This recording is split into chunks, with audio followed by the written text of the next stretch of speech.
George Foreman says he gave up world title to avoid one heavyweight. George Foreman's thudding power was a scary prospect for any heavyweight, however the man himself was not immune to fearing his rivals. Big George famously went into retirement for 10 years in 1977 off the back of a loss to Jimmy Young and 3 years on from losing his heavyweight titles to Muhammad Ali in the Rumble in the Jungle. Reinvigorated, Foreman returned to the ring a decade later with one goal, winning the championship once more. After failed attempts against Evander Holyfield and Tommy Morrison, Foreman became the division's oldest ever titleholder when he knocked out Michael Moorer. Speaking at the Oxford Union, a candid Foreman admitted that winning the belt at age 45 was enough, and that he then refused a defense against hard-hitting Tony Tucker because he was too tough.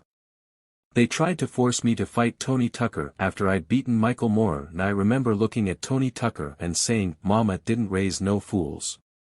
I'm not fighting him." And they took the titles. Some people I'm not going to fight. That's the good reason, I didn't want to fight him. Too tough. I've got to tell the truth. Tucker beat Buster Douglas for the IBF World Heavyweight title in 1987, but would promptly lose it to Mike Tyson, who was then beaten by Douglas years later, in his first defense by unanimous decision. The former champion took 2 years out after that first defeat, building himself back up to a '93 challenge for Lennox Lewis' WBC belt, which he lost again on points. 2 more title tilts against Bruce Seldon and Herbie Hyde were again unsuccessful, and Tucker hung up the gloves in '98 with 57 wins from 65 fights.